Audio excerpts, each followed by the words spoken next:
Ok, são 7:02. Vamos começar então. Bem-vindos ao primeiro Data Connect Brasil. Meu nome é Aline Bessa. Eu trabalho para a NIME como cientista de dados no time de evangelismo. Sou brasileira, mas moro nos Estados Unidos, trabalho com a NIME nos Estados Unidos. E esse é meu e-mail aqui, se alguém quiser entrar em contato comigo, se quiser se comunicar em português com a NIME, se sentir mais confortável, fique à vontade para me mandar um e-mail, ali.bessa@nime.com. E antes da gente começar a falar sobre o evento em si e o que é que vai ser apresentado hoje, eu queria dar umas instruções sobre o espaço, porque é um espaço que pode ser novo para a maioria de vocês. Então, antes de começarmos, algumas instruções. Se possível, acesse o GatherTown, que é esse espaço no qual a gente está, com o Google Chrome. Funciona melhor nesse browser do que em outros browsers. E se você tiver algum problema para visualizar o mapa corretamente, tenta dar um refresh, um F5, que normalmente funciona. Outra dica também, se você tiver perdido no mapa ou se encontrar preso em alguma parte, se você for no seu nome, né, na barra de baixo você tem o avatar, e aí você tem seu nome. Se você clicar ali, aparecem algumas opções, e uma delas é Respawn, ou reaparecer, talvez, em português. E se você clicar, normalmente você vê onde é que o seu avatar está, fica mais fácil de centralizar. E, opcionalmente, se você desejar interagir com outras pessoas da comunidade NIME, garanta que essa aba do seu browser, que corresponde ao GatherTown, está com a webcam e o microfone habilitados. Então, se você quiser mostrar seu vídeo, quiser falar, garanta aí que está tudo habilitado direitinho para essa aba. Durante as apresentações, a gente pede que você mantenha o seu microfone no mudo, porque às vezes tem ruído ao redor e aí atrapalha a pessoa que está dando a palestra. E se você tiver questões, tem algumas formas de você perguntar essas questões. A mais comum, se você olhar no menu geral, você vai ver que tem o chat, tem uma barra que corresponde ao chat, que tem algumas opções. Room, Nearby e tem também Q&A. Então, você vai clicar em Q&A e aí você pode perguntar a sua questão. Fique à vontade para escrever essa questão em português. Eu vou ler e vou responder a maioria delas. Se tiver alguma questão que me escape, a gente tem dois outros membros da NIME aqui, dois outros funcionários da NIME, Alex e Scott, que não falam português, mas eles vão pegar a questão, vão jogar no Google Translate, vão entender do que se trata, vão formular uma resposta, jogar de novo no Google Translate e voltar com a resposta em português para vocês, se isso for mais conveniente. A segunda opção, se você quiser fazer uma pergunta, é levantar a sua mão, de novo aqui na barra de baixo, que tem o seu avatar, tem um smile, né? E se você clicar, tem algumas reações possíveis. Se você for nesse emoji que corresponde à mãozinha levantada, ou eu, ou o Scott, ou o Alex vamos perceber e nós vamos entrar em contato com você para ver qual é a sua pergunta e tudo mais. Essa sessão, esse evento vai ser gravado e vai ser colocado no YouTube posteriormente também. Então, se você conhece pessoas que queriam participar, mas estava muito tarde ou não era conveniente por uma razão ou outra, essa sessão vai ser gravada e vai ser disponibilizada, e aí essas pessoas também poderão ter acesso a isso. Outra coisa também, a gente agradece a vocês estarem aqui hoje e como uma forma de mostrar nosso agradecimento pelo seu interesse, nós estamos disponibilizando todos os livros da nossa editora, a NIME Press, de graça para vocês, com o código que está aqui escrito nesse slide, DC Brasil, Brasil com Z, em inglês, e 11/22, porque hoje é o último dia de novembro, né? 11/22. Então, nesse mapa, se vocês começarem a explorar, seguirem as setas, tem uma setinha para beach, né, para praia. Então, se vocês chegarem na praia, se vocês forem bem para o fim da praia e forem para a esquerda, vocês vão ver uma tenda escrito NIME Library. Então, se vocês entrarem nessa tenda, que é a nossa biblioteca, a nossa library, vocês vão ver todos esses livros lá. E aí você pode clicar nesses livros e colocar o código e conseguir obter esses livros de graça. Então, tem livro para iniciante, tem livro para gente que faz mais processamento de texto, tem livro para quem já conhece Nime, que é aperfeiçoar seu conhecimento. Então, é uma boa opção também e uma forma da gente agradecer a sua presença aqui. Finalmente, uma coisa divertida que a gente bolou recentemente, a gente tem essas cheat sheets, né, que são tipo umas folhas A4, tipo cartolina de escola, com um resumo de várias funcionalidades da Nime. Então, você tem uma cheat sheet para Machine Learning, você tem uma cheat sheet para Excel, tem várias. E a gente colocou 7 dessas cheat sheets, que, enfim, são resumos de como usar a Nime de várias formas, resumo das funcionalidades. Elas estão espalhadas no mapa. Então, se você quiser em algum momento também sair e dar uma olhada no mapa, passear e procurar essas cheat sheets com esses resumos, seja bem-vindo. E quando você encontrar a cheat sheet, se você apertar X, como tem aqui na imagem, encontrou a cheat sheet, apertou X, você consegue fazer o download desse sumário. E também nelas existem, cada vez que você encontra uma cheat sheet, tem um número, como se fosse um número de loteria. E aí a gente decidiu fazer uma brincadeira, que você pode, se você mandar seus 7 números de loteria, todos os números correspondentes às cheat sheets que você encontrou, se você encontrar, envie para a gente esses 7 números com seu nome completo e talvez com o seu nome de usuário no Nime Hub ou no Nime Forum e mande isso para esse e-mail aqui, elizabeth.richter@nime.com, @nime.com, e você vai receber um prêmio. Então, tá aí mais uma motivação para você tentar encontrar essas cheat sheets, juntar os 7 números de loteria, escrever para a Elizabeth com o seu nome e o seu usuário ou do fórum ou do hub, e aí você vai receber um prêmio pelo esforço de fazer essa caça ao tesouro nesse mapa. Agora vamos falar sobre a agenda. Esses 10 minutos iniciais é para a gente se aclimar aqui um pouco com a estrutura, né? Eu passo esses slides para vocês e depois, imediatamente, a gente vai passar o microfone para o Carlos. O Carlos é o Head de Data e Analytics da Hubteira e aí vai dar uma palestra sobre aplicações de Nime para marketing. E depois, às 7h40 até às 8h10, a gente passa o microfone para o René Mendes, que é administrador de banco de dados e sistemas na Mackenzie, mas ele também é educador em governança de dados e pesquisador também na Mackenzie. René faz várias coisas. E depois das 8h10, a gente abre o espaço para networking e também para contar para vocês um pouquinho o tipo de apoio que nós temos para educadores. Então, se tiver algum educador aqui, não precisa ser ligado à academia, pode ser um instrutor, alguém que dá cursos livres e que quer entender mais como usar Nime para ensino, enfim, quais são os benefícios que a gente tem para educadores. Então, perto da parte da praia, a gente tem uma área que chama-se Educators Corner. Aqui está um print screen, né, um screenshot dessa área. E eu estarei lá por uma parte desse tempo, explicando quais são os benefícios que nós temos para educadores. Do lado oposto, à esquerda, na mesma área, que fora, mas antes da praia, tem uma área que tem essas cadeirinhas aqui, que é o board, que é onde a gente vai estar fazendo networking, onde vocês podem fazer perguntas para os palestrantes ou para as pessoas da Nime, podem contar suas experiências, enfim, dúvidas, reclamações, sugestões, elogios, conversar um com o outro, enfim, fazer uso desse espaço aqui para networking.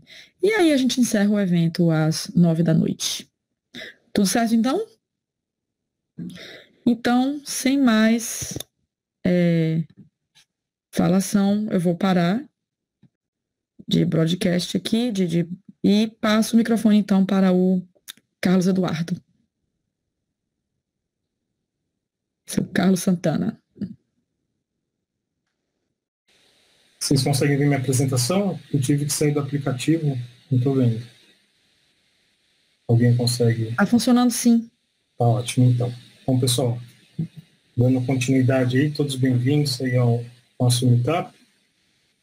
Eu vou falar um pouquinho de marketing 5.0 né? Que é essa nova onda de tecnologia para a humanidade. Meu nome é Carlos Eduardo Santana, como a Aline já me apresentou, eu sou Head de Soluções de Data Analytics na Updata, trabalho com vendas e marketing já aí tem uns 20 anos, e aqui a ideia não é ensinar para vocês o uso do Nime, mas mostrar algumas aplicações, né, falar um pouquinho de conceito, e como que o Nime consegue ajudar mesmo usuários de negócio sem muito conhecimento técnico nessa ferramenta. Não? Então vamos lá. Bom, o conceito do marketing 5.0 a definição basicamente é marketing direcionado a dados, né? Mas como que a gente prepara isso, né? O que é esse marketing direcionado por dados? Então a gente tem, né, uma combinação de grandes estratégias, né? E essas estratégias de marketing, geralmente elas nascem de insights sobre o mercado. Então, assim, como que surge a grande ideia? Eu preciso entender o meu mercado, preciso fazer pesquisas, entender como que o meu consumidor está lidando com o meu produto, e aí, né, com testes, tentativas e erros, eu consigo chegar nesse insight importante, né? Mas se ele é tão promissor, garanto que vocês já devem estar ouvindo esse tema já faz um tempo. Por que as empresas estão falhando nesse processo? O que está faltando para que a empresa comece... E não só marketing, né? A gente fala em marketing, que é o foco aqui da apresentação, mas outras áreas também, né, não conseguem alavancar os dados que elas têm. Mas por que elas falham? Assim, a primeira explicação transformar esse projeto num projeto de TI.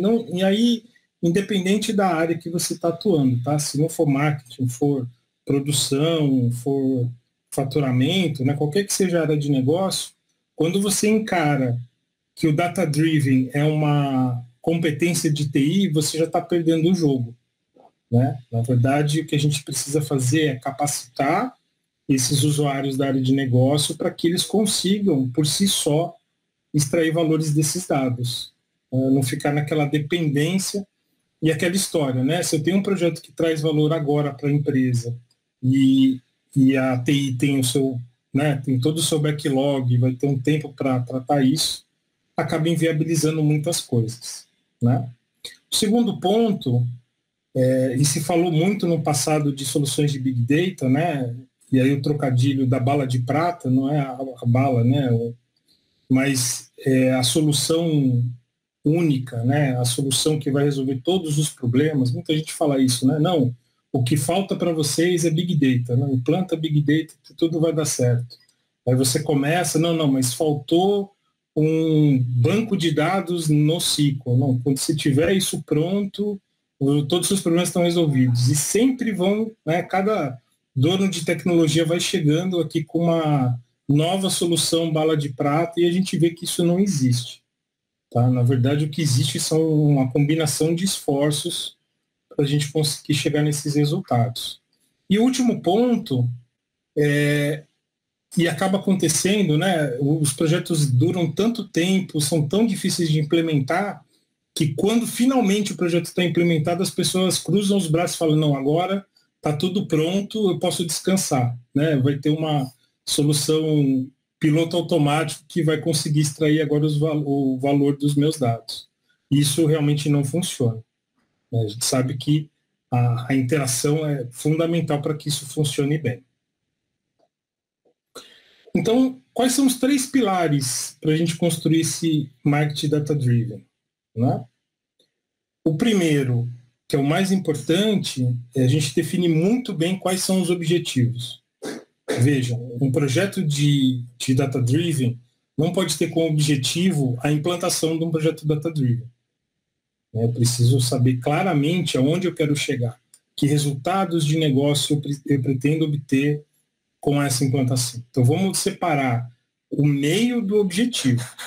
Né? O nosso foco principal é entender bem quais são os objetivos de negócio para que isso funcione. Né? Definir os objetivos é o primeiro passo.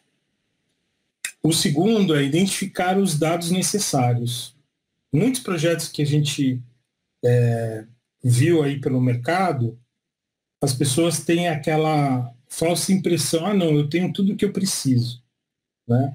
Então, quando a gente começa a investigar, tá bom, para eu poder propor um produto mais assertivo para esse cliente, eu preciso saber o comportamento de consumo. Mas, às vezes, esse dado, ele se perde na empresa. Fica, por exemplo, no site, ou fica na área de CRM, e essa informação não é propagada.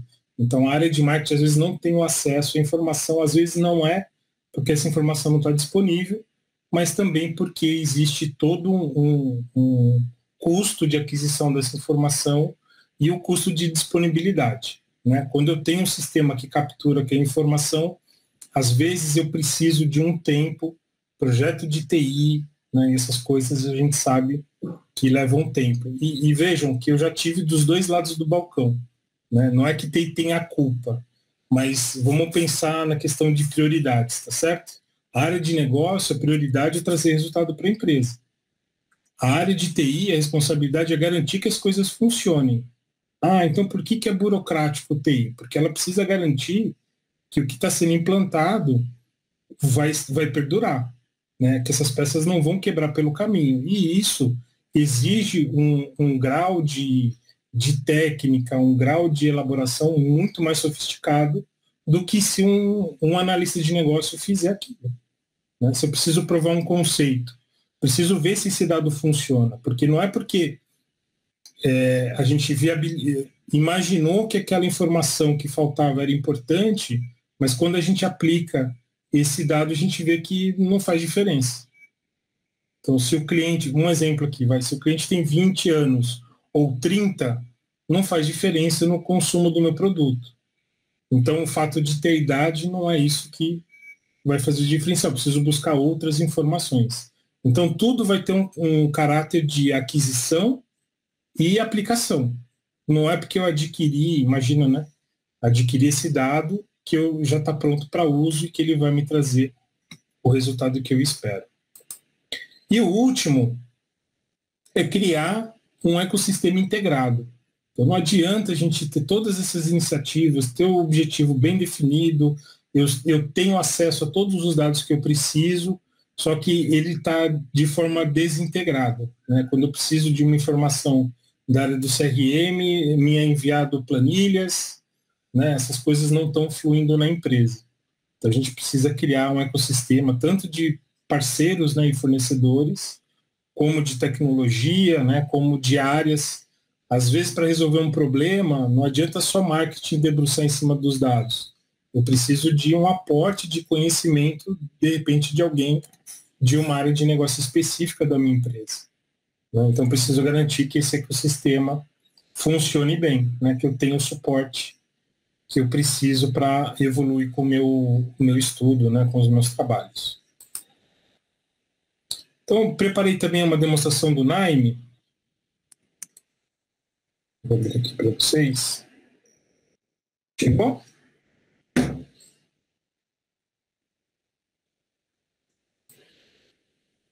Legal.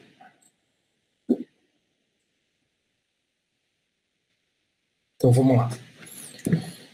Então, vamos pensar em aplicações práticas, tá certo? Então, aí, o objetivo que eu tenho aqui com vocês é basicamente demonstrar o uso. Não vai dar para a gente aprofundar muito em todas as caixas, todos os processos, mas para ter uma ideia importante, tá?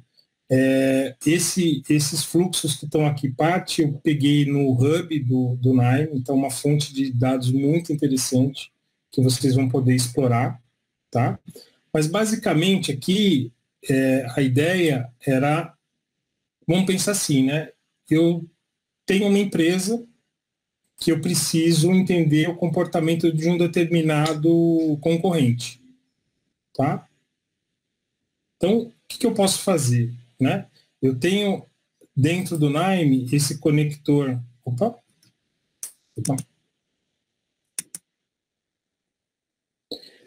Eu tenho esse nó que ele vai extrair os dados de uma determinada URL.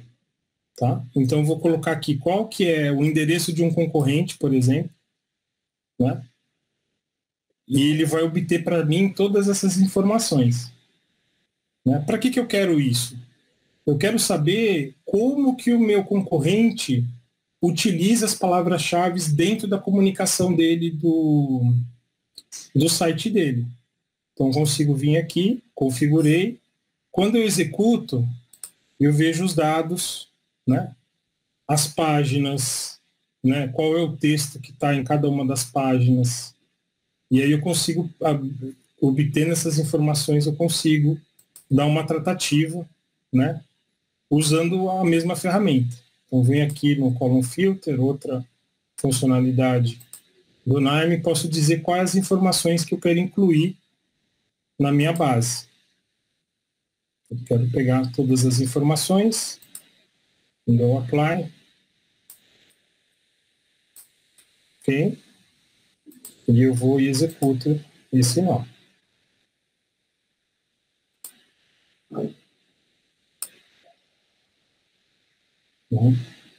O status. O status eu não preciso. Então, eu vou voltar lá e vou tirar esse status. Ok? Então, consigo, de forma bem prática, bem rápida, ter esse acesso que a única coisa que eu configurei foi a URL. Então, em vez de eu ir no site e começar a estudar, né? Vou lá, pego uma página, começo a anotar as palavras, vejo outra, que eu consigo fazer isso de forma mais, né, muito mais prática. Com a parte de Raw Filter, eu consigo fazer algumas limitações. Se eu quero uma quantidade de linhas específicas, imagina que eu tenho um volume muito grande, eu quero pegar só 20 linhas desse processo. Eu também posso aplicar isso, né?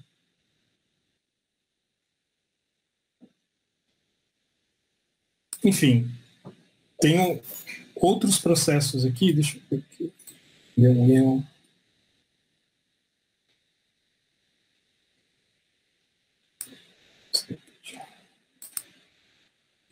Se eu consigo. Eu tive que mudar o meu IP e ele parou de funcionar alguma funcionalidade aqui que eu não consegui testar antes. Mas, enfim, né, esse fluxo inteiro vocês conseguem encontrar no Nime Hub, o passo a passo, né, e consegue chegar nessa análise do site. Um outro caso que eu trouxe aqui é um problema bastante comum quando a gente tem um volume de dados grande, né? Por exemplo, tenho uma base que eu peguei aqui, que é uma base pública, que ele tem toda a frota disponível dos veículos no Brasil, né? Onde eu tenho o município, qual o estado, qual a marca e modelo, né? Tenho aqui o ano de fabricação e quantos veículos eu tenho nessas condições, né? Então, vou configurar aqui qual é o arquivo, né, que eu quero ler. E esse arquivo, provavelmente não seria possível ler ele no Excel, né? Normalmente tem uma limitação lá de 1 milhão de linhas, esse aqui tem mais de 19 milhões de linhas. Tá? Então, nesse caso, vamos pensar assim, eu tenho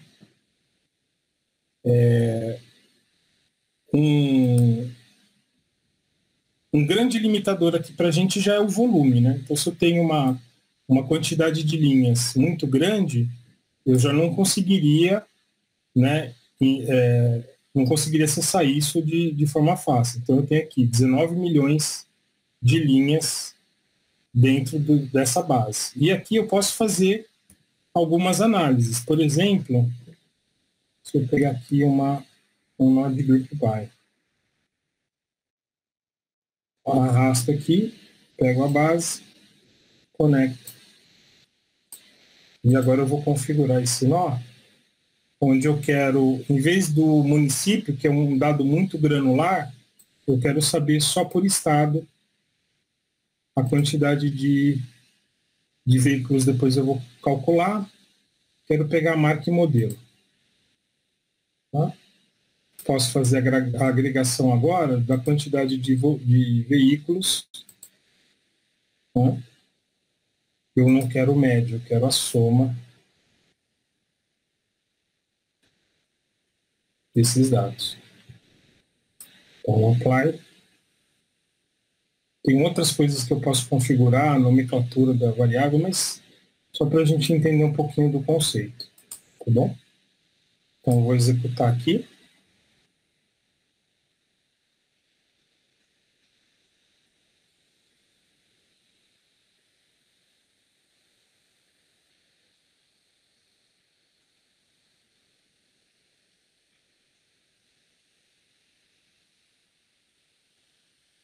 Coisa importante de lembrar, o volume, né, 19 milhões de linhas.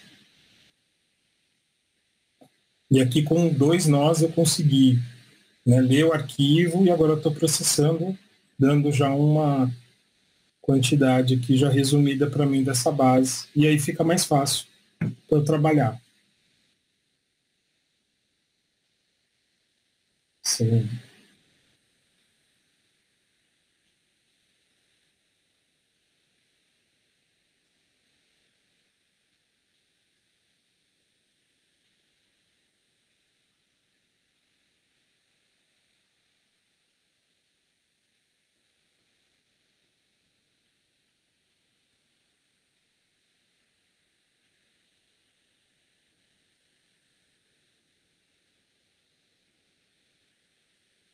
Esse caso surgiu, vocês devem estar se perguntando, né? Um amigo precisava acessar essa tal base, me mandou uma planilha e falou: dá uma olhadinha para mim, o que está errado aqui, né? E ele via que tinha uma limitação, né? Ele tinha lá alguns estados e não conseguia ver o resto.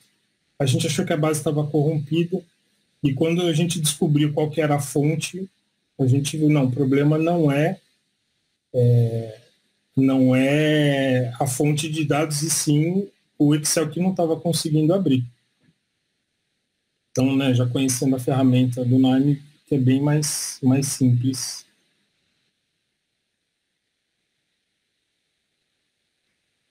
Fazer o processo assim. E dessa mesma forma, né, que eu faço essas agregações, coisas mais simples, eu também posso fazer modelos estatísticos aqui que eu posso tirar informações desse dado que está disponível. Então, às vezes eu quero fazer uma pesquisa de mercado, quero saber qual que é por exemplo, a marca preferida por estado, para fazer um posicionamento de marca. Então, tudo isso eu consigo fazer de forma bem interativa e dinâmica aqui.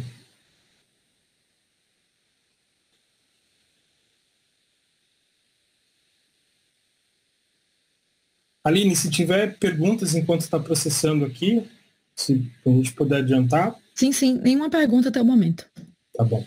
Fiquem à vontade para mandar perguntas. Não sejam tímidos. Eu fiquei na dúvida, né? Vou deixar trazer tudo processado, e aí perde um pouco da interatividade, mas tem essa questão do tempo, que às vezes fica meio monótono ver o fluxo processando, mas enfim, faz parte. Quando a gente está falando de muita informação, dificilmente você vai ter um processo que é clicar e cuspir o resultado, né? Isso, exatamente. A aplicação é uma aplicação robusta. Eu achei legal você ter pegado esse exemplo, porque mostra que o Nime não é só para pequenos datasets, né? Ele também funciona para maiores. Muita gente faz isso, né, Aline? Fica só a questão do Excel. Ah, não, mas eu já tenho esse Excel e quero automatizar o processo. Não, ok, também funciona. Mas às vezes quando o Excel não te atende, já é um caminho de você fazer isso diretamente no Nime. Isso é interessante também. Tá em quantos por cento? Eu não estou conseguindo ver bem. 40%. Ah, então já termina.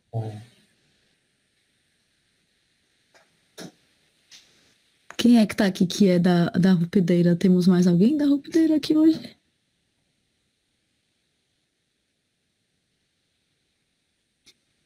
Já está em 70. Agora foi. E também o Group By, ele é uma operação um pouco cara. É. Normal. Mas aqui a vida como ela é, né? Não é. Porque às vezes a gente vai na apresentação, nossa, tudo bonito, roda rápido, eu vou fazer na minha máquina, leva uma eternidade, né? E você fala, puxa, mas o que aconteceu? Então vamos lá. Foi. Clico com o botão direito, agora eu vou ver a minha tabela resultado.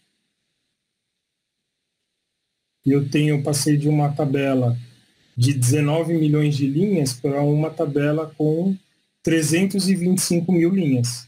Você vê que ainda assim é bem grande a base, né?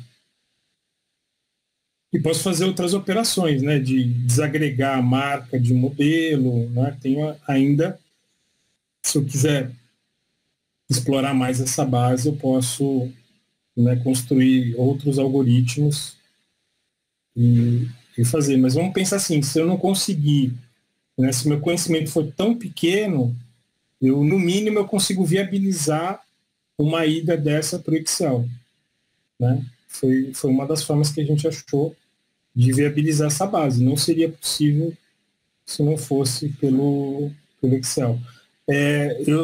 Também foi tentado o Power BI, o pessoal deve estar pensando, mas o Power BI e tal, cara, demorou mais e não conseguiu também. Não sei se foi a versão que eu usei, mas deu essa dificuldade também. Então, depois vamos dizer assim, fiz a manipulação, posso clicar esse resultado. Opa.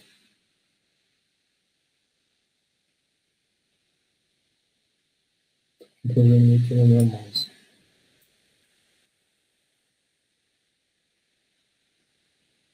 Aqui e gravar um Excel com o meu resultado. Posso fazer aqui um BR11. Né? Posso escolher se eu quero gravar, né, a chave, se eu quero gravar os cabeçalhos da coluna. Ok.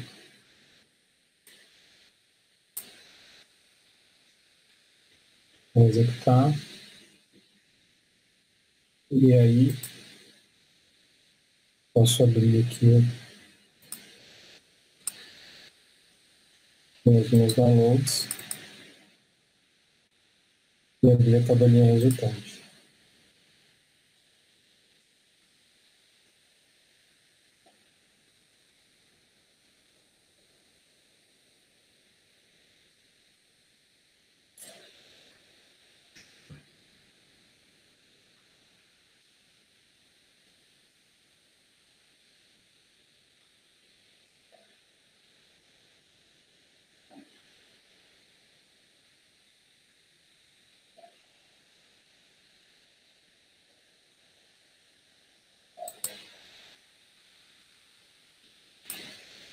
Carlos, só uma Oi?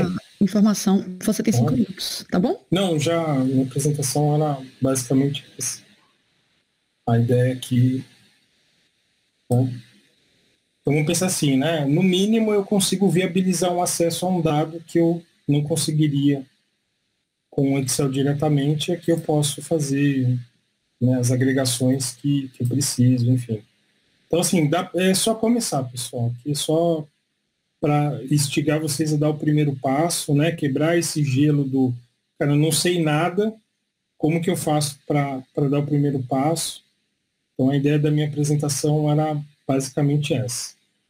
Legal? Queria agradecer a vocês aí pelo tempo e vou ficar aqui à disposição para tirar dúvidas, enfim, perguntas que vocês tiverem. Valeu, Carlos. Muito obrigado. Então agora a gente passa a palavra para o Renê.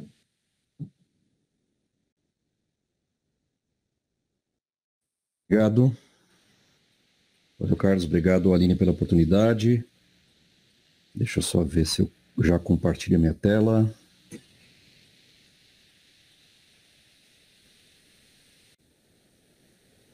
Acho que vocês já estão vendo aí, né?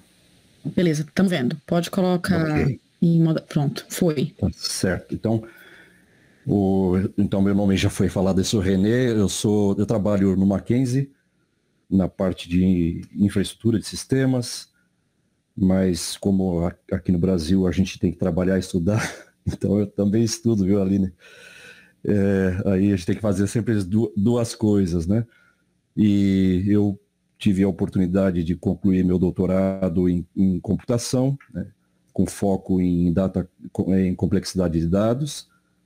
E então é para isso que eu vou puxar a sardinha aí para a qualidade e complexidade de dados, né? Mas para foco, né? Para focar numa atividade prática, né?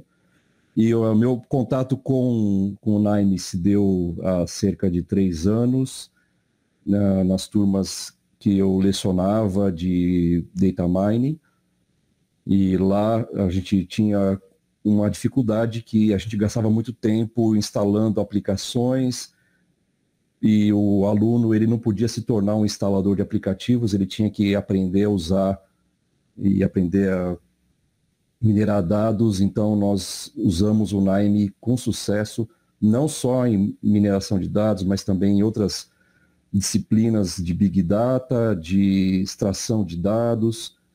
Então o aluno, desde a primeira aula, ele já saía aprendendo de fato como a coisa funcionava. Então de lá desses cursos eu tive a oportunidade de levar o Nine lá para o Mackenzie. Nós usamos o Nine em produção, em processos essencialmente hoje de extração de dados. Nós estamos numa fase ainda de junção de dados de diversos sistemas.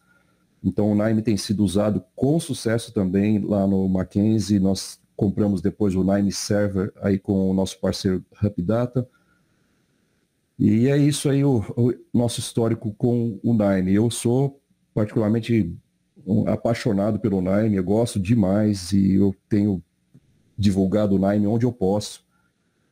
E é isso que eu quero fazer com vocês hoje aqui, tá? As perguntas podem ser colocadas aí no chat e eu pretendo responder na medida do possível agora, no decorrer da apresentação, ou no final, ou depois na discussão lá, que a gente vai ter um tempo para isso.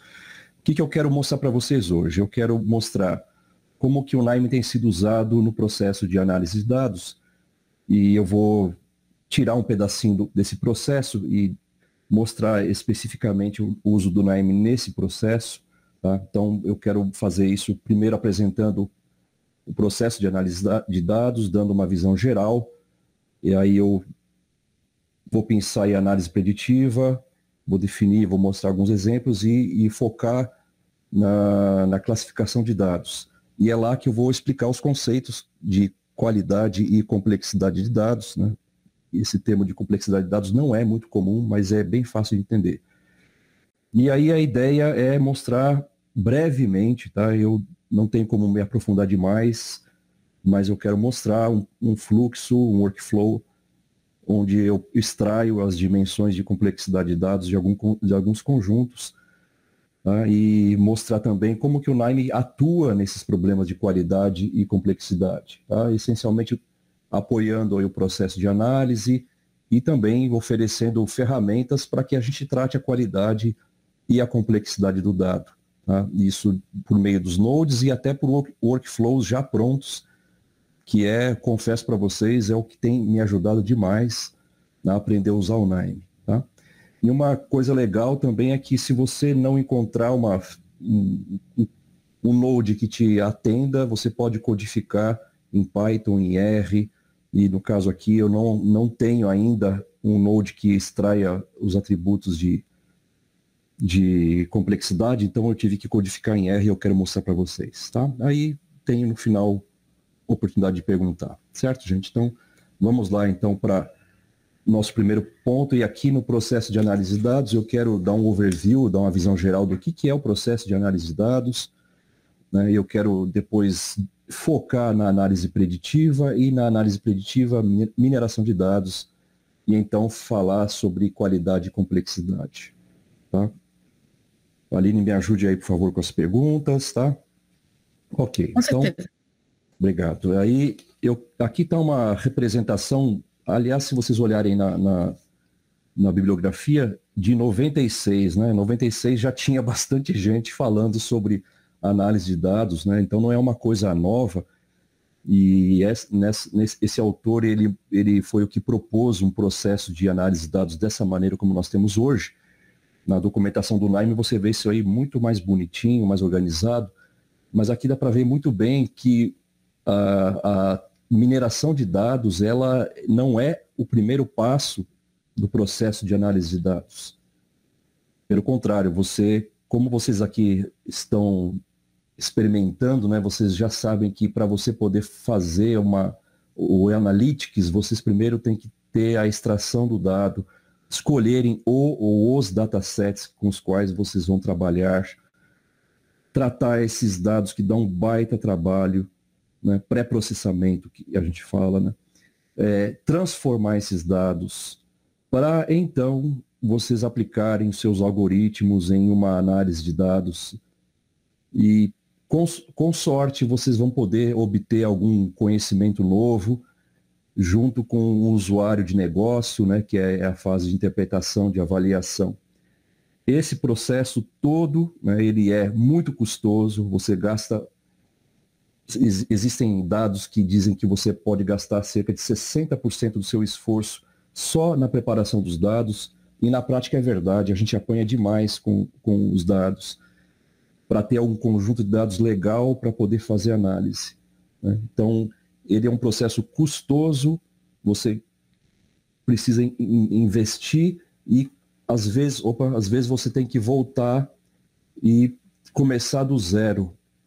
Deixa eu pôr um ponteirinho aqui, né?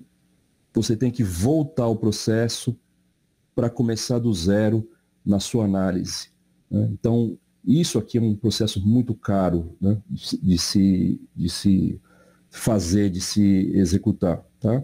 E se os dados não forem bons, a sua análise não vai ser boa, né? O Carlos falou bem aí, né? Às vezes as empresas vendem a ideia de que Big Data resolve tudo. É mentira, gente. Vocês precisam tratar os dados. Vocês precisam investir na qualidade dos dados, né? Então, aí eu quero pensar, então, dentro da mineração de dados, vocês têm nós temos uma atividade que é a análise preditiva, tá? Então, como o nome já diz, eu quero predizer alguma coisa. E a análise preditiva é um processo também, né, onde você relaciona um conjunto de dados de entrada, né, com um identificador de classe, e esse processo, dependendo do algoritmo que você usar, vai gerar para você um modelo preditivo, tá? Então, você tem aqui um conjunto de dados, um conjunto de atributos de entrada, um deles é um rótulo, e você quer, no final, descobrir alguma coisa nova, né, a partir desse conjunto de dados de conhecimento prévio, tá? Bom, que conjunto de dados você geralmente usa? Eu estou mostrando aqui um conjunto de dados de 2 dimensões apenas. Aliás, desculpe, esse aqui é uma representação de uma tabela, mas você tem aqui dimensões, você tem vários atributos aqui, tá? Então, essas seriam as dimensões do nosso conjunto de dados, né, de exemplo, tá? Então, I1 até IN seriam as dimensões, e você tem aqui o que a gente chama de rótulo, tá? Nesse conjunto de dados que você já conhece, você diz que o Joãozinho aqui, ele tem experiência por causa disso que você colocou aqui. E que você diz que a Maria tem experiência, mas o Pedro não tem. Esse é o seu conjunto de dados de exemplo. E você submete esse conjunto de dados a um processo para gerar um modelo preditivo de novos casos. Então, se, por exemplo, eu entrar lá com o Carlos, vou pegar seu nome, tá, Carlos? Aqui, o Carlos... eu preencher os atributos do Carlos aqui. Será que eu vou predizer que o Carlos, com esses atributos, tem experiência e eu posso contratá-lo, né? Ou eu vou ter que confiar apenas no currículo que ele me mostra, né? Então, esse é um exemplo no conjunto de dados que a gente usa na análise preditiva, e eu vou aplicar, por exemplo, análise preditiva para eu conhecer um um novo exemplar aqui, você está vendo uma boiazinha de pato, né? E aí com um conjunto de dados que já é conhecido, a pergunta é, o que é esse pato? Né? Ele parece mais com uma galinha ou ele é um pato? Então, olha que interessante, né? Nós conseguimos gerar um modelo preditivo que responda essa pergunta, tá? A partir de um conjunto de dados de treinamento, que nós chamamos, né? Aí nós aplicamos isso a um teste para ele responder a qual classe, por exemplo, numa classificação, esse patinho aqui pertenceria. Tá? Uma outra aplicação mais próxima do nosso mundo, né? Então, por exemplo, né, eu tenho aqui um conjunto de dados conhecido. Né? Aqui não são dados, né, são bananas. Meus exemplares são bananas de espécies diferentes aqui do Brasil. Né? Tem mais espécies que não estão aí, tá? Mas eu tenho essas bananas aqui e eu sou, então, apresentado a uma banana e eu tenho que perguntar, puxa vida, essa aqui é banana nanica? Eu tenho esse problema, né? Eu chego, minha esposa me pede para eu ir comprar banana e ela fala, vai lá no sacolão e compra uma banana prata, não compra a maçã que prende a barriga. E aí eu fico em dúvida, qual que é uma, qual que é outra? Eu tenho que olhar na etiquetinha. Esse é um problema que nós temos, mas que ele acontece na indústria, acontece nas empresas. Né? Você tem que classificar objetos de acordo com seus atributos e se você fizer isso manualmente, a coisa custa caro. Né? Agora vamos pensar um pouquinho nos problemas que nós temos aqui, né? Ou que podem ocorrer. Imagina que eu tivesse esse conjunto de bananas aqui, mas da banana nanica, que parece que é essa aqui, né, eu tivesse apenas um exemplar dela para testar, ou para treinar o meu modelo. Né? Ou dessa banana prata, talvez seja prata aqui, né, eu tivesse somente a penca sem banana nenhuma. Ou, por exemplo, elas estivessem podres. Né, e eu pegasse essas bananas para fazer um modelo preditivo. Né? Esses são problemas reais. Né?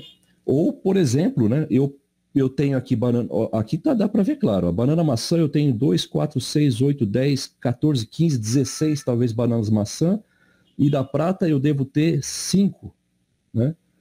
O que você acha que vai acontecer com o modelo? Será que o modelo vai me levar a acreditar que uma banana é maçã porque eu tenho mais exemplares dela? Né? Será que o meu modelo preditivo não vai ser tendencioso?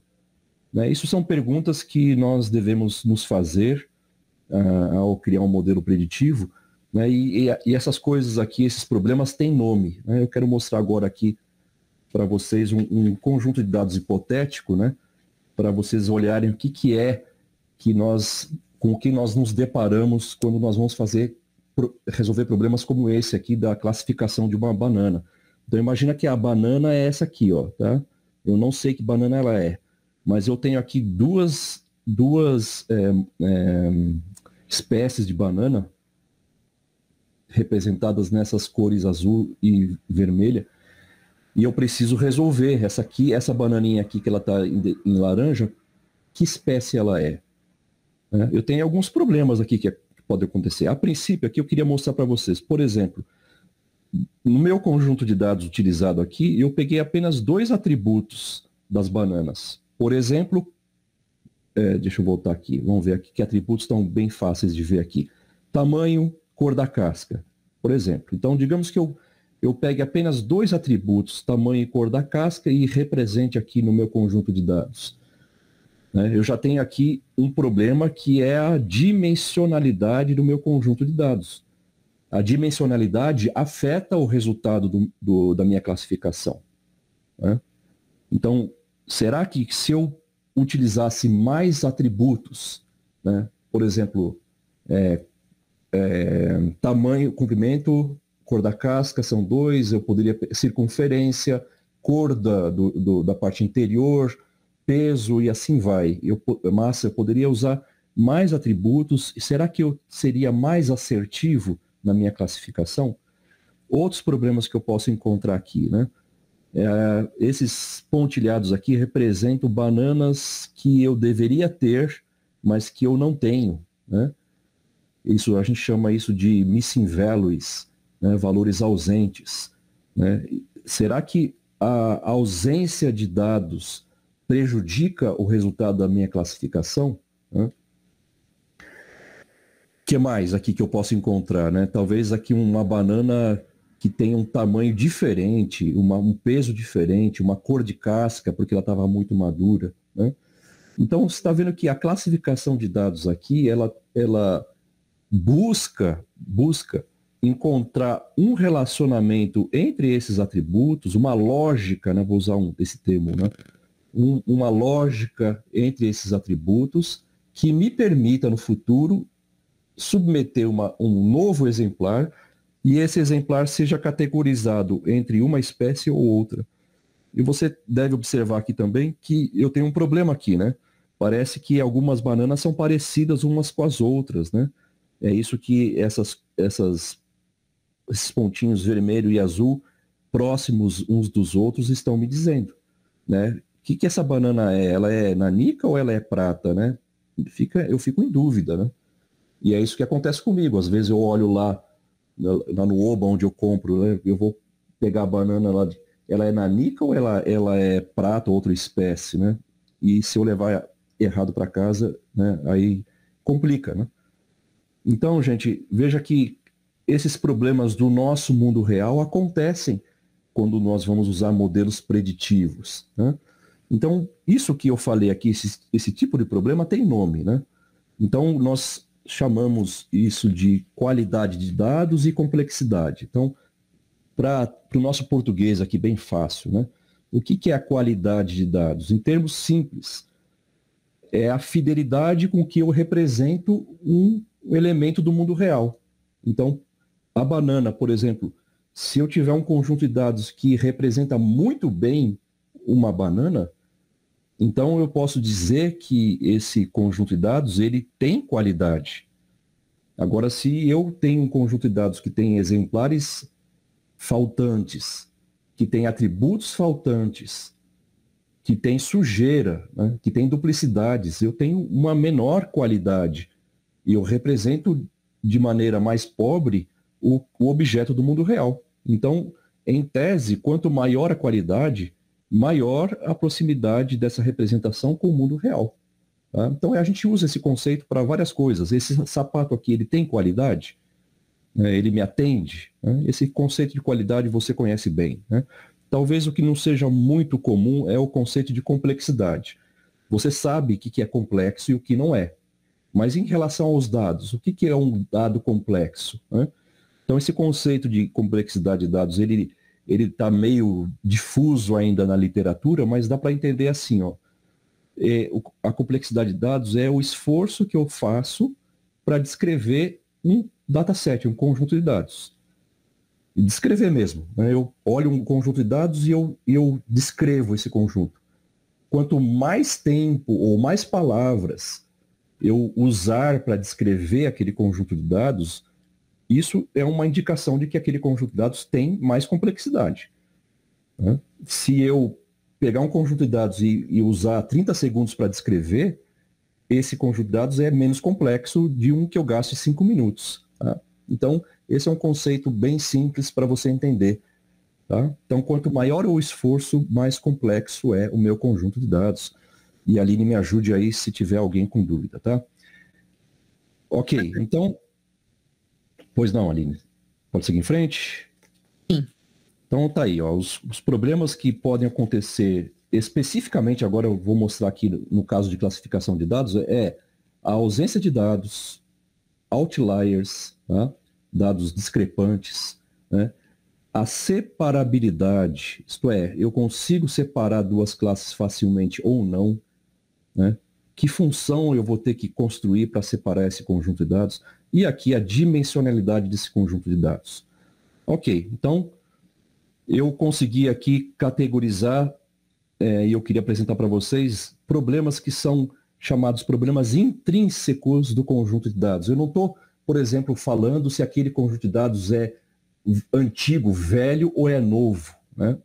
Esse tipo de problema de qualidade eu não consigo extrair apenas tendo o dataset, eu tenho que ter um observador, né? Então, eu estou falando aqui de problemas intrínsecos, que são próprios do conjunto de dados. Eu tenho 2 problemas, ao menos, que são bem fáceis de você pegar sem ter um observador, que são a ausência de dados e os dados discrepantes. Tá? E eu coloquei aqui problemas comuns de complexidade, que são a dimensionalidade, quantos atributos tem no meu conjunto de dados, se esses atributos eles são sobrepostos ou não, e se eu consigo separar 2 classes facilmente ou com dificuldade. Então, esses problemas aqui de qualidade e de complexidade, René, o que importa isso? Muito. Porque se eu consigo tratar um conjunto de dados, ou se eu consigo medir a ocorrência desses problemas antes, né, eu gasto menos tempo, vou voltar aqui um pouquinho, né? Eu gasto menos tempo nesse processo. Se eu trato logo aqui, eu tenho mais chance de ser assertivo aqui. Tá? Então, veja que esse resolver problemas de complexidade e qualidade são coisas importantíssimas na análise de dados. Tá? Ok. Né? Então, aqui eu estou afirmando isso que eu disse a vocês agora há pouco. Né? Se eu pudesse medir o efeito combinado, né, o que seria melhor ainda, né, da qualidade e da complexidade, eu poderia, por exemplo, aumentar o controle sobre as análises, eu poderia melhorar o desempenho das minhas análises, né, eu poderia selecionar algoritmos mais eficientes. Né? Então, esse é o benefício de eu conhecer e medir e resolver, né, mais importante, problemas de qualidade e de complexidade. Ok, até aqui nós vimos, né, esse processo de análise de dados, nós tivemos uma visão sobre o processo de análise, eu falei um pouquinho sobre análise preditiva, dei exemplos e falei sobre problemas de qualidade e complexidade, mas agora eu quero tratar com vocês sobre o NIME, né, como que o NIME ajuda, contribui, né, para eu resolver esses problemas. Né? Ok, então o NIME me ajuda da seguinte forma, né? Por exemplo, né, eu disse a vocês que os workflows que o NIME oferece o simples fato de você instalar o NIME na sua máquina, você já tem acesso aqui a conjuntos a workflows que vão te ensinar a usar.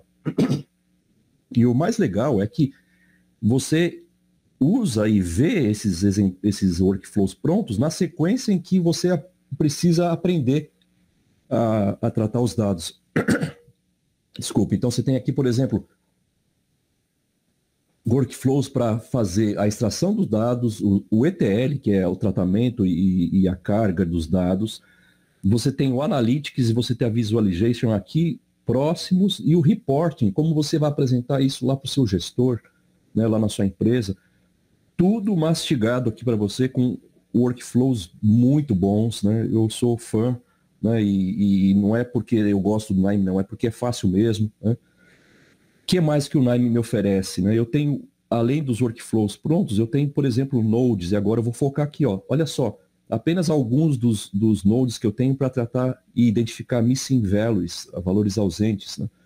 Então, por exemplo, aqui eu posso tratar missing values num atributo ou em vários atributos, eu posso tratar missing values em valores, eu posso criar um modelo para tratar os missing values. Né? Tudo isso aqui dentro dos nodes que você tem lá no NIME. Né? Por exemplo, aqui, né, nesse node missing value, eu posso tratar os valores ausentes como, dependendo do tipo deles, né? Então, qualquer que for o tipo de dado daquele dataset que eu tratar, eu posso criar uma regra de como tratar missing values, ou eu posso tratar por atributo. Né? Eu tenho várias maneiras de tratar o missing value, por exemplo, como valores comuns, né? Que a gente chama de moda, pela média, se for um numérico, né, se for um textual pela moda, e outros algoritmos que eu posso aplicar para tratar missing values. Tá? Então, esse é um exemplo. Né? E no caso de valores discrepantes, né, esse termo outliers pode ser tratado assim, né, o que eu tenho? O que o NIME me mostra? Né? Então, para começar, né, eu tenho aqui um workflow que mostra 4 formas de você tratar, identificar outliers. Né? Outlier, ele dizer que alguma coisa é um outlier depende muito da forma como você define o que é um outlier. Então, você tem formas estatísticas, você pode usar algoritmos, por exemplo, né? Então, depende muito da sua definição, tá? Mas você tem aqui logo de cara um workflow que explora bem isso, né? E você tem aqui, por exemplo, um outro workflow para você tratar um problema intrínseco que eu não falei aqui, que é de valores duplicados, né? Então, o NIME também me permite fazer isso, né? Então, por exemplo, eu selecionei aqui um node para vocês verem como que eu posso identificar outliers, tá? Então, esse node aqui chama Numeric Outliers. Então, imagina que você tem lá o seu conjunto de dados e você quer, nos atributos numéricos, identificar quem é que está fora do padrão, né? Então, por exemplo, vamos imaginar lá o exemplo da banana, né? Qual banana tem uma circunferência diferente do padrão, né? Então, eu posso, por exemplo, usar esse node chamado Numeric Outliers e definir qual é o valor de K, né? Qual é a distância que eu considero em relação ao meu intervalo interquartil para considerar um outlier, tá? Então, a ideia usada nesse node, né, é o que você encontra no boxplot, né, nesse gráfico muito bom, né, que está representado aqui deitado, né? E lá você configura, por exemplo, o quanto que você quer que um objeto diste em relação à mediana aqui para você considerá-lo um outlier, tá? E se você não encontrar o que você precisa, como no meu caso, né, eu preciso medir a complexidade. E aí, qual é o node que eu uso para medir a complexidade? Né? Ainda não temos, né, mas alguém vai desenvolver. Como eu não posso esperar, eu desenvolvi aqui em poucas linhas, não foi invenção minha, né? Eu uso aqui algumas classes, né, do professor Garcia, né, e da professora Ana Carolina, que desenvolveram essa biblioteca chamada ECOL, né? Eu importo a biblioteca ECOL e olha só que dificuldade, né? Aplico essa função, né, ao meu conjunto de dados, dizendo qual que é o rótulo, né? E ele extrai para mim os meus atributos de complexidade de dados, né? Eu tenho aí 5 minutos que eu quero, deixa eu ver, terminar aqui e eu vou mostrar para vocês isso lá no NIME, né? Então, olha só, o NIME ele pode ajudar você nas suas atividades, nas suas tarefas, como, né? Obviamente apoiando o seu processo de análise como um todo, né? De que forma? Dando nodes, dando os workflows prontos ou permitindo que você desenvolva lá dentro mesmo do NIME. Lembrando que o NIME ele é para tirar você do código, mas se você precisar, você pode codificar, né? Então eu mostrei isso para você hoje aqui, apresentando o processo de análise de dados, né? Dando uma visão geral do processo, pensando lá a análise preditiva, né? E também dentro da análise preditiva mostrando a classificação de dados e explicando o que é complexidade e o que é qualidade. Eu tenho um tempinho para falar com você sobre isso depois lá naquela sala específica, né? Eu te convido para ir lá, para a gente conversar junto com o Carlos, né? E gastei também um tempo aqui mostrando como que o NIME pode te apoiar nessa tarefa, especificamente aqui no meu caso, né? Mas como que ele pode te apoiar nas suas atividades aí diárias, né? Por exemplo, no processo de análise, com os nodes, né, que ele tem, que são na casa de milhares, né? Eu escutei recentemente que está na casa dos 4.000 nodes, tem node para tudo que é lado, para tudo que é atividade, e com os workflows prontos, tá? E também mostrando aqui que ele pode implementar em R, né? Eu quero agradecer a você, né? Eu tenho, Aline, você pode, por favor, se quiser me passar perguntas, eu posso responder. Meus contatos estão aí, eu ficarei muito feliz de responder a você depois por e-mail, se você quiser, ter o meu contato no LinkedIn. E, Aline, tem algum minutinho para eu mostrar o workflow? Tem sim, pode colocar. Tá aqui, ó, tá prontinho aqui. Esse aqui é uma versão só da extração das dimensões de complexidade de dados, tá? Então tá aqui onde que eu que eu extraí isso tudo, né? Lá na documentação do Nime, ele mastiga para você como é que você configura o R, tá? Eu peguei as classes do R desse endereço, tá bom? E tá tudo mastigado aqui também, como que você faz para instalar, tá? Mas basicamente aqui eu leio um conjunto de dados. Eu tenho 2 conjuntos de dados que eu extraí de um repositório público, tá? Me fugiu agora o nome, mas eu vou lembrar, tá? E esses conjuntos de dados, eu tenho 2 apenas que eu peguei, tá? Eu salvei, mas eles poderiam ser lidos dinamicamente, como o Carlos mostrou. Aí eu faço aqui um loop, lendo esse dataset, nesse caso de uma extensão pouco conhecida, que é a RFF, e aqui dentro, ó, eu tenho código para extrair as medidas de complexidade, tá? Basicamente eu instancio aqui, eu chamo a biblioteca, né? Importo aqui o meu conjunto de dados dessa forma, tá? Isso está já na documentação. Tá? Nesse caso eu nem precisaria, mas eu carreguei meu dataset aqui num objeto chamado dataset, e eu aplico então esse objeto dataset na função complexity, dizendo quem é o atributo de rótulo e dizendo que o rótulo depende dos demais. E ele então processa e salva a minha saída, nesse caso é um data frame com as medidas de complexidade. Eu vou mostrar para você aqui, né? Nesse caso ele leu o segundo data frame, o segundo conjunto de dados, olha só. Então ele trouxe aqui medidas de complexidade, tá? E para que eu uso isso? Depois lá na sala eu te convido para você conversar comigo um pouco, como é que eu uso isso aqui tudo, tá? E tá aí, depois eu junto tudo isso num conjunto de dados. Aline, obrigado. Desculpa que eu passei do meu tempo aí. Não, obrigado. tá tudo bem. Na verdade, você tá no tempo direitinho. Obrigada, Legal. Renê. Eu que agradeço a oportunidade.